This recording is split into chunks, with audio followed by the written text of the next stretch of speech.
Gracias por abordarnos, seguimos en Somos Ciudadanamente, nos acompaña en este caso Gabriela Sosa, Gaby Sosa para quienes la conocemos desde hace muchos años, militante social, pero en este caso como precandidata a diputada nacional por la lista de Libres del Sur que lleva como candidato a presidente a Jesús Escobar. Gaby, gracias por acompañarnos. No, gracias a ustedes por la invitación. Bueno, mucho tiempo disputando, peleando, siempre en las cuestiones sociales, siempre en los barrios, la pobreza, la marginalidad, y ahora te toca encabezar una lista de diputados nacionales donde supongo que ese tema de la pobreza, la marginalidad y lo que hay que pagar los fondos monetarios en este último acuerdo, nos siguen prestando ahora 7.200 millones, que después en algún momento habrá que devolver, pero que termina siendo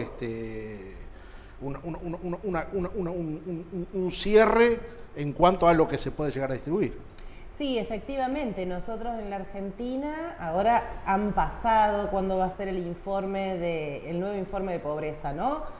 Pasadas las PASO los van a comentar, pero tenemos un país donde más de la mitad de la población está bajo la línea de pobreza, y cuando vas, por ejemplo, al sector de adolescencias e infancias, aún se hace más grande ese índice en un país que tiene de todo. O sea, tenés posibilidad de alimentarte, posibilidad de utilizar tus recursos naturales para un modelo productivo y para que se pueda sostener el desarrollo digno de cada uno de los habitantes de la Argentina.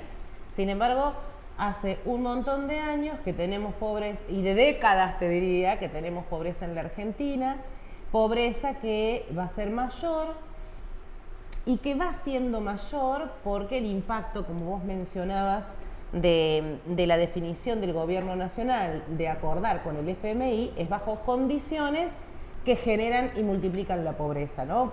Por ejemplo, acababa de escuchar los anuncios del último acuerdo que estableció el ministro de Economía con las autoridades del fondo, y efectivamente, ¿no? Van a un ajuste fiscal mayor, a la precarización de los salarios, a la discusión también de un ajuste sobre las jubilaciones y también sobre los derechos de los trabajadores y trabajadoras, ¿no? Así que la propuesta de Libres del Sur está en la vereda de enfrente de quienes tomaron la deuda. Larreta, Bullrich, era Macri, ¿no? Pero me refiero a ese espacio político, pero también dentro de quienes hoy gobiernan, acordaron efectivamente esa deuda. Entonces, la propuesta de Libres y de Jesús Escobar y mía es, en el caso de lo que me toca a mí, llevar al Congreso de la Nación un proyecto, va a ser el primer proyecto que presente si me toca tener una banca ahí.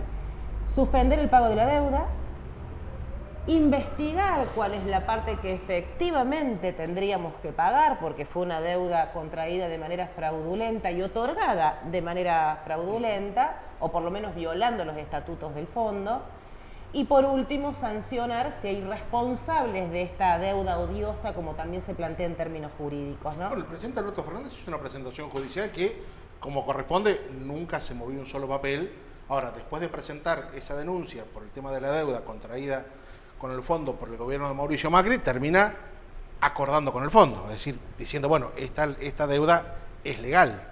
Exactamente, y lo planteábamos allá por febrero, hicimos una gran campaña de una consulta pública, por lo menos en la Argentina ya sabíamos de antemano que hay un nivel de politización muy interesante. De hecho es uno de los países que tiene como más resistencias con los Estados Unidos y con el Fondo Monetario y demás, pero cuando se vino esta discusión de si acordar o no con el fondo, todo este debate político, salimos a hacer una consulta popular en toda la Argentina.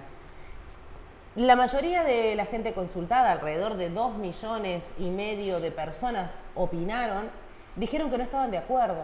¿Por qué? Porque no hay que rastrear tanto en la historia de nuestro país para ver cuáles fueron las consecuencias cada vez que la Argentina acordó políticas con el fondo. De hecho, Néstor Kirchner, una de las primeras medidas de impacto justamente era terminar con esas deudas que se tenían con los organismos internacionales de crédito, porque condicionan la economía de los países. No solo Néstor Kirchner, digo, eso fue una política casi planteada en lo que fue después la UNASUR, digo, el hecho de que Lula le paga al Fondo Monetario, Néstor le paga al Fondo Monetario, y después nos vemos que otra vez nos vuelven a meter. Ahora, digo, lo que vos planteás es lógico y es correcto. Ahora, cuando uno mira cómo se van dando las elecciones, y uno mira Jujuy, Morales Arrasa, pero después mete una constitución donde el pueblo jujeño sale a defender sus derechos, pero antes lo había votado.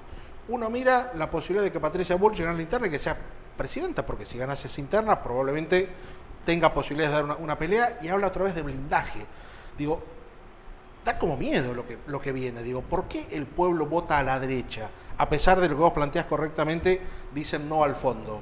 Sí, creo que tiene que ver también con un fenómeno que se da en Latinoamérica y en el mundo, donde por un lado hay todo un trabajo de diseño de un modelo de políticos y políticas que apelan a consignas muy efectistas, ¿no? También con un modo de expresar esas ideas que interpretan el enojo y la angustia de la gente y desde ahí operan para ocupar determinados lugares, en algunos casos llegando al gobierno, como puede haber sido Brasil con Bolsonaro, ¿no? Pero que también hay otros ejemplos que han accedido a bancas como Pregunto, ¿los medios de ¿no? comunicación son socios en ese caso? Yo creo que los medios de comunicación pueden favorecer o no esos discursos. En la Argentina claramente lo han favorecido, ¿no? Pero que también hay otro elemento, no solamente cómo la derecha estudia los nuevos mecanismos para llegar mejor a la población, sino que cuando nos han gobernado espacios políticos